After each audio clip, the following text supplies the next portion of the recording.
అమ్మా, హోమం పూర్తయ్యేసరికి సూర్యాస్తమయం అవుతుంది. అంతవరకు ఉండగలరు కదా? తప్పకుండా ఉంటాను స్వామి. చందు గారు ఇంతవరకు రాలేదు మేడం. ఇంతవరకు రాకపోవడం ఏంటి? తను ఈ పాటికి రావాలి కదా.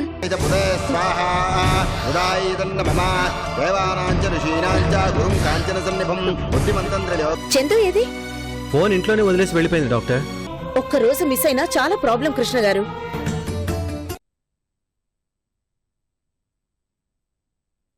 నీకేం కాదురా రాజా, ఎందుకంటే నువ్వు ఎప్పుడూ అందరి మంచి కోరుకునే మనిషివి. నీకు ఏ నష్టం జరగదు. కానీ శత్రువులు ఎవరో తెలుసుకోవాలరా. ఈరోజు మనం ఏమరపాటుగా ఉంటే మరో రోజు ఖచ్చితంగా మనకు దెబ్బ కొట్టాలనే చూస్తారు. ఆ అవకాశం వాళ్ళకి ఇవ్వకూడదు. చెప్పు, ఆ రోజు ఏం జరిగింది?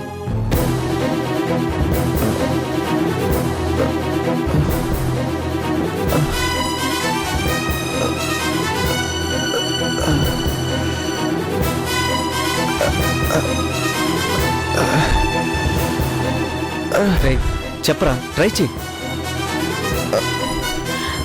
అశోక్ గారు వదిలేయండి. ఇప్పుడు తను చాలా నీరసంగా ఉన్నాడు. మీరు అడిగినా చెప్పలేడు. కాస్త ప్రశాంతంగా ఉండనివ్వండి. ఆ కేసు గురించి తర్వాత చూసుకోవచ్చు. ఓకేరా, నువ్వు త్వరగా కోలుకోవాలని మనస్ఫూర్తిగా దేవుణ్ణి కోరుకుంటున్నాను. వెళ్ళొస్తాను.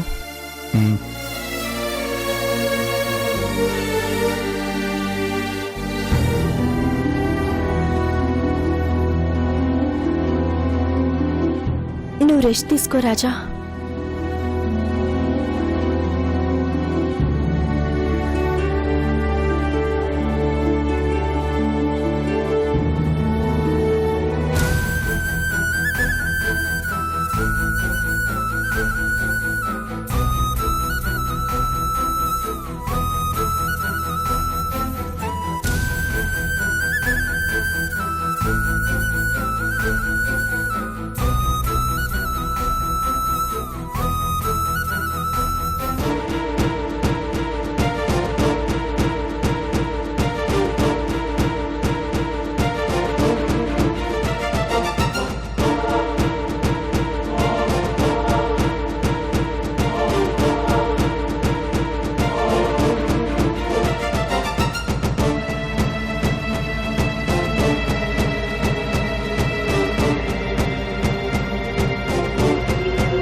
హలో డాక్టర్, చెప్పండి. లేదు డాక్టర్, తన గురించి వెతుకుతున్నాను. తెలిసిన వాళ్ళ ఇంటికి వెళ్ళి అడుగుతున్నాను. ఏ విషయం మీకు ఫోన్ చేస్తాను. సరే డాక్టర్.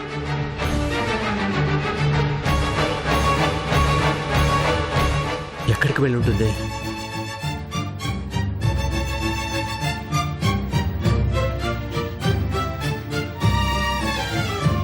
వదినా, చందు గాని అక్కడికి వచ్చిందా? రాలేదా? అబ్బే ఏం లేదు, తన ఇంట్లో లేదు. ఎక్కడికి వెళ్ళిందని ఫోన్ చేశాను అంతే. నేను మళ్ళీ ఫోన్ చేస్తాను వదినా. ఉంటాను.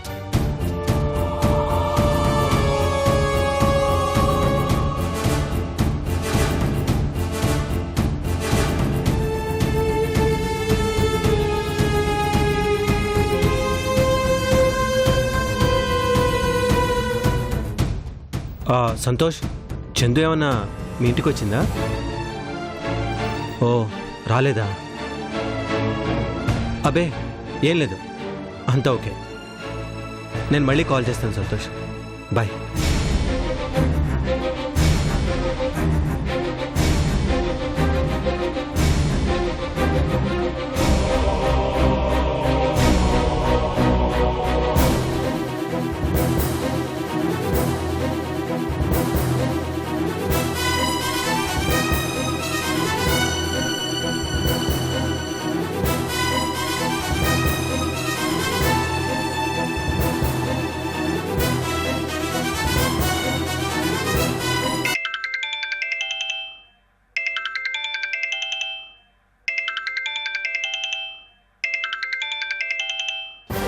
డాక్టర్ గారు, హలో కృష్ణ గారు. డాక్టర్ గారు, ఇంకా చందు కనిపించలేదండి. వెతుకుతూనే ఉన్నాను. కనిపించగానే మీకు ఫోన్ చేస్తాను. తను హాస్పిటల్కి వచ్చింది. అవునా? మరి ఇప్పటిదాకా ఎక్కడికి వెళ్ళిందంట? ముందు మీరు హాస్పిటల్కి రండి. మీకు ఇంపార్టెంట్ విషయం చెప్పాలి. త్వరగా రండి. అలాగే డాక్టర్, ఇప్పుడే వస్తున్నాను.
డాక్టర్ చందు ఫాదర్ వచ్చారు.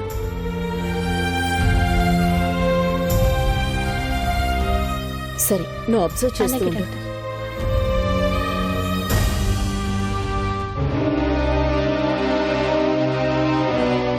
డాక్టర్. డాక్టర్, ఎలా ఉంది? చావుతో పోరాడుతోంది. అసలు తను ఎక్కడికి వెళ్ళిందో తెలుసా మీకు? తెలీదు డాక్టర్. గుడికి. అది ఎవరి కోసమో తెలుసా? తన భర్త రాజా కోసం. రాజా బతకాలి అని అక్కడ మృత్యుంజయ హోమం చేసి ఆ మృత్యుని తను తెచ్చుకోవడానికి సిద్ధపడింది తెలుసా?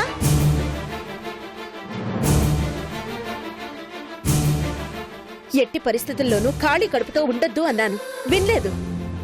నిన్న ఉదయం నుంచి ఉపవాసంలో ఉంది. ఆ విషయమైనా తెలుసా మీకు? అవునా? నాకు అస్సలు తెలియదు డాక్టర్. మీకివే కాదు, చాలా విషయాలు తెలియవు. కనీసం తెలుసుకునే ప్రయత్నం కూడా చేయరు. ఎందుకంటే మీరు చందుని ఎలా కాపాడుకోవాలా అని ఆలోచిస్తున్నారు, కానీ ఎలా సంతోష పెట్టాలా అనేది ఆలోచించడం లేదు.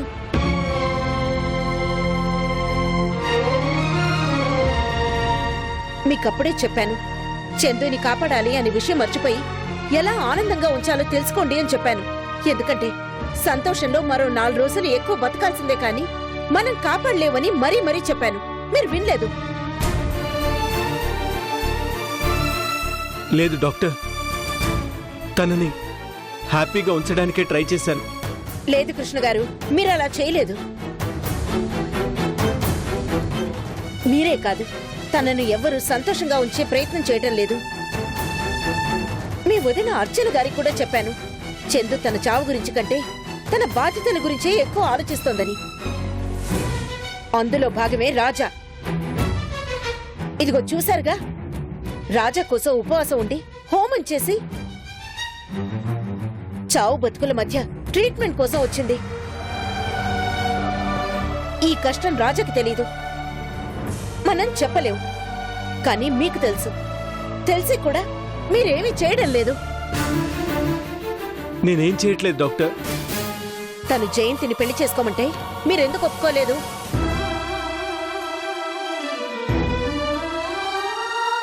చెప్పండి. మీరే తన భర్తగా రావాలనేలా జయంతిని ప్రిపేర్ చేయడానికి తనెంతలా కష్టపడిందో మీకు తెలీదా? చెప్పండి. కానీ మీరు చేసిందేంటి? ఇది చందు మనసుకి బాధ కలిగించే విషయం కాదా? అది తనకి దిగులు కాదా? చెప్పండి.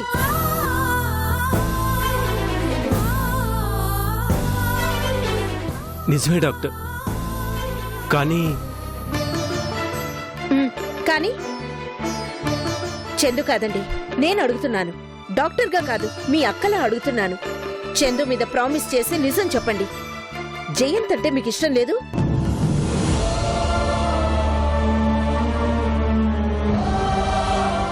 ఎందుకు మీ కూతురు కోరిక తీర్చడం లేదు? ఇదేనా ప్రేమ? ఇదేనా మీ బాధ్యత? చెప్పండి. ఏం చెప్పమంటారు డాక్టర్? ఏం చెప్పమంటారు? జయంతిని పెళ్లి చేసుకోవడం నాకు ఇష్టమా కాదని మీరు అడుగుతున్నారు. కానీ నాకు అసలు బ్రతకడం ఇష్టం లేదు. చందు పోయాక నేను చనిపోదు అని డెసిషన్ తీసుకున్నాను. అందుకే ఈ పెళ్లి వద్దు అంటున్నాను. వాట్? ఏంటి కృష్ణ గారు మీరు మాట్లాడేది? నిజమేనండి. నా భార్య పోయి నా కూతురు పోయాక ఇక నేను ఎవరి కోసం బ్రతకాలి? ఎందుకు బ్రతకాలి? అందుకే నిర్ణయం తీసుకున్నాను.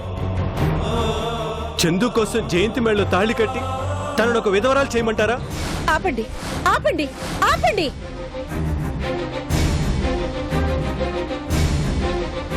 చాలా రాంగ్ గా ఆలోచిస్తున్నారు కృష్ణ గారు. అంటే ఓ మనిషి పోతే వాళ్ళతో పాటు మనం కూడా వెళ్ళిపోతామా? ఆ మాటకొస్తే నా కూతురు చిన్న వయసులోనే పోయింది. మరి మేం బతకలేదా? నా పరిస్థితి వేరండి. తప్పు కృష్ణ గారు, మీ ఆలోచనే చాలా తప్పు.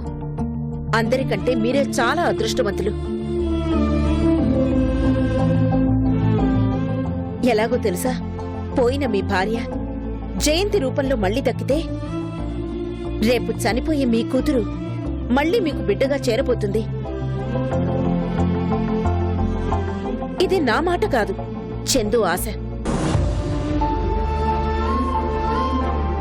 మీ కూతురి ఆశను తీరుస్తారు, లేక తన ఆశని సమాధి చేసి మీరు చనిపోయి మీ కూతురికి మరో జన్మలో అయినా 100 ఏళ్లు బతికే అవకాశం లేకుండా చేస్తారు.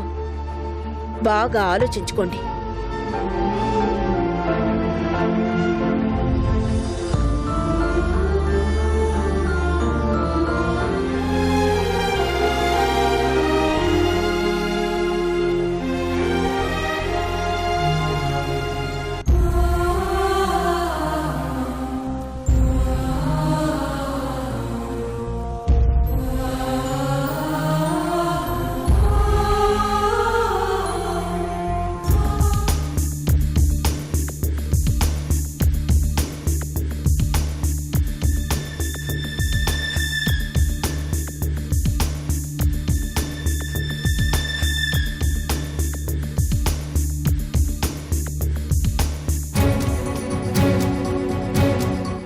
సార్, చెప్పు రవీంద్ర. బ్రేక్ ఇన్స్పెక్టర్ గారు వచ్చారు సార్. రమ్మను. Yes sir.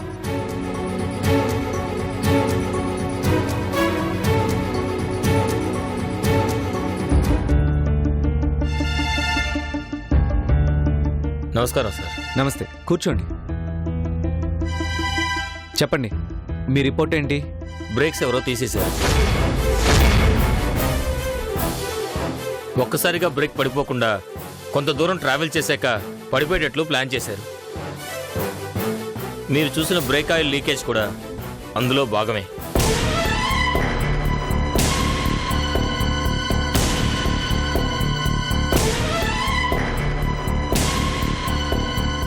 ఈ పని చేసింది ఎవరై ఉంటారు? ఇది చాలా కష్టమైన పని. మంచి మెకానిక్ అయితేనే అంత పర్ఫెక్ట్గా చేయగలడు. పైగా అతను వాడిన కారుకి బ్రేక్స్ తీయడం అంత ఈజీ అయిన విషయం కాదు. బాగా ట్రైన్డ్ మెకానిక్ చేసిన పనే ఇది. ఓకే, ఓ పని చేయండి, ఇదంతా మీరు రిపోర్ట్ రాసివ్వండి.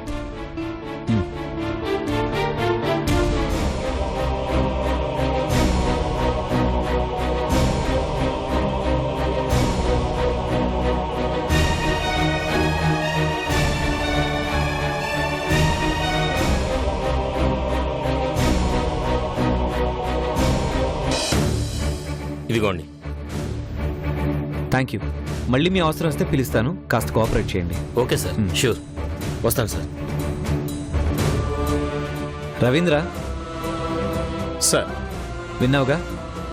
ఇది మనం అనుమానించినట్లే యాక్సిడెంట్ కాదు, అటెంప్ట్ టు మర్డర్. అవును సార్. వెంటనే కేసు బుక్ చేయమంటారా? ఇప్పుడొద్దు. అలాగని కేసుని వదిలిపెట్టను వద్దు.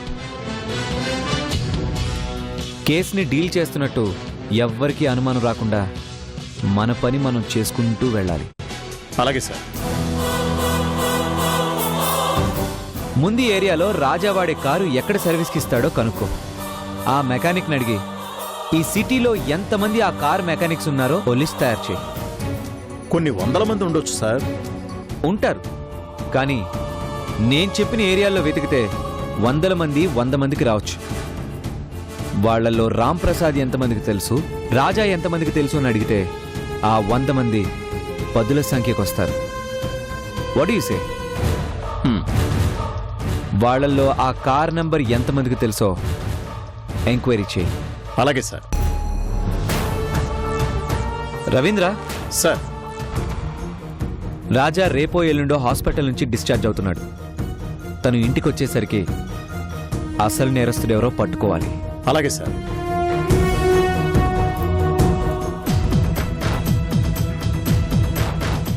రాజా ఈ కేసుని వదిలేయమనే చెప్పాడు, కానీ నేను మాత్రం ఈ పని చేసిన వాళ్ళని అస్సలు వదలను.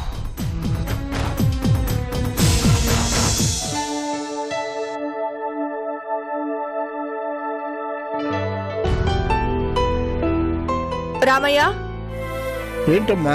డాడీ భోంచేయలేదు, వడ్డించు. అలాగేనమ్మా. Daddy, daddy.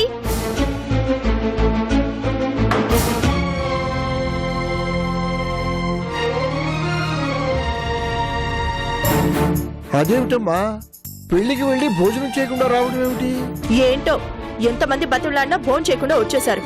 సరే, నువ్వైనా వెళ్ళి నచ్చజెప్పి తీసుకురా రామయ్య. అలాగేనమ్మా.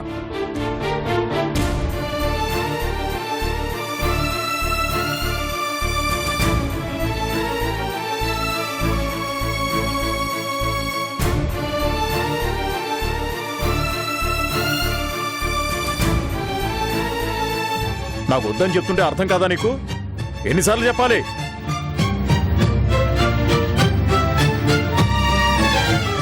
ప్రతి ఒక్కడికి నా గురించే కావాలి. వెళ్ళేలో పని చూసుకో.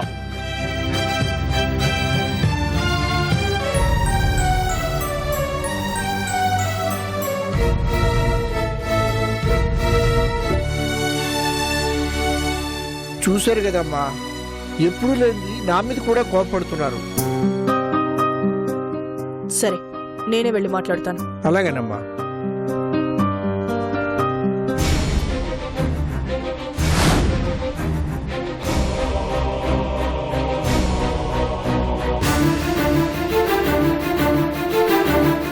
ఏంటి డాడీ ఇది? ఎందుకు ఇలా సీరియస్ అవుతున్నారు? పెళ్లిలో అంతమంది బతిలాడినా భోజనం చేయకుండా వచ్చేశారు. ఎప్పుడూ లేంది రామయ్య మీద కూడా కోపడుతున్నారు. రండి డాడీ, వచ్చి భోజనం చేయండి. నేను తిన్నాను, నువ్వు వెళ్ళు. అదేంటి డాడీ, ఖాళీ కడుపుతో ఎలా పడుకుంటారు? రండి. నేను రానంటుంటే అర్థం కదా, వెళ్ళు. ఎందుకు డాడీ, ఎందుకు ఇలా బిహేవ్ చేస్తున్నారు? రాను రాను మీరు మరీ చిన్న పిల్లల్లా అయిపోతున్నారు. ఆ, అలా మారినా బాగుండేది. ఎవరేం మాట్లాడినా ఏం అడిగినా సమాధానం చెప్పాల్సిన అవసరం తప్పేది. చిన్నపిల్లాళ్ళ నా ఆటల్లో నేను మునిగిపోయేవాడిని. కానీ ఈరోజు నా పరిస్థితి అది కాదు. అయిన వాళ్ళు కాని వాళ్ళు అందరూ నానా రకాలుగా మాట్లాడుకుంటున్నారు. ఏం మాట్లాడుకుంటున్నారు? నేనొక చేతగాని దద్దమ్మా అని అనుకుంటున్నారు. డాడీ. అవునమ్మా, కన్న బిడ్డకు పెళ్లి కూడా చేయటం చేత కాదని నా ఎదుటే నిలదీసి అడుగుతున్నారు. నేనేం చెప్పుకోవాలి? వాళ్ళందరికీ మీరెందుకు సమాధానం చెప్పాలి? చెప్పాలి, అడుగుతారు. మనమే అడవిలో బతకడం లేదు, మనుషుల మధ్యనే బతుకుతున్నాం. ప్రతి ఒక్కరికి సమాధానం చెప్పి తీరాలి. ప్రతి ఒక్కరికి నా పెళ్లి గురించే కావాలా? అది తప్ప వాళ్ళకి మాట్లాడుకోవడానికి వేరే టాపిక్ లేదా?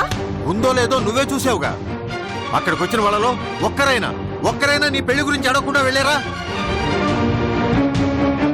ఒక బిజినెస్ మ్యాగ్నెట్ గా ఎంతో మందిని డీల్ చేశాను. ఎవరికీ సాధ్యం కాదు అనుకున్న వాటిని కూడా సాధించి చూపించాను. కానీ నీ పెళ్లి విషయంలో మాత్రం ఓడిపోయాను. అందుకే నేను ఆ పెళ్లికి రాను అన్నాను. మీరే బలవంతంగా తీసుకుని వెళ్లారు. అసలు ఎక్కడికి వెళ్లకుండా ఉంటే ఎవరు ఏం అడగరు కదా. అడగరు, కానీ మన గురించి మాట్లాడుకోకుండా ఉండరు. అప్పుడు ఇంకా రకరకాల కథలు అల్లుతారు. అప్పుడు అస్సలు తలెత్తుకోలేం. అయినా ఇవన్నీ నీకు చెప్పినా అర్థం కావులే. ఈ కన్న తండ్రి బాధ నీకు అర్థం కావాలంటే నువ్వు ఓ బిడ్డకి తల్లివి కావాలి. నన్ను అర్థం చేసుకునే వాళ్ళు ఈ ప్రపంచంలో ఎవరూ లేరు. అలా అనకండి డాడీ. వద్దమ్మా, ఇక నుంచి నిన్ను నేను డిస్టర్బ్ చేయను. అలాగే నువ్వు నా జోలికి రావద్దు. ఎంతసేపు ఆ బిజినెస్లు, ఆ గొడవలు, వాటితోటే కాలక్షేపం చెయ్యి. నేను నా లోకంలో ఉంటాను. చెప్పావుగా, ఇక నుంచి నేను బయటికి వెళ్ళను, ఎవరిని కలవను, మాట్లాడను. సరేనా? డాడీ, నా పరిస్థితి తెలుసు కూడా మీరు ఇలా మాట్లాడితే నేనేం చేయను. నీ పరిస్థితికి ఏమైందమ్మా? ఎవరికి లేవమ్మా సమస్యలు? ప్రతి ఒక్కరికి ఏదో ఒక సమస్య ఎదురవుతూనే ఉంటుంది. బురదుంటే రాయేసుకు దాడుతాం, సమస్య వస్తే పరిష్కరించుకుని ముందుకు వెళ్తాం. ప్రయత్నం లేనిదే ఏ పని దానంతట అది జరిగిపోదు. అయినా నీకు ఇవన్నీ అనవసరం. వెళ్ళు, నా దారిన నన్ను వదిలే. నాకు చాలా బాగా బుద్ధి చెప్పావమ్మా. నేను ఈ రోజు నుంచి బయటకు కూడా వెళ్ళను. వెళ్ళి వాళ్ళందరూ అడిగే ప్రశ్నలకు సమాధానం చెప్పలేక సతమతం అవటం నా వల్ల కాదు. డాడీ, నీకు దండం పెడతాను. దయచేసి నన్ను ఒంటరిగా వదిలేయ్.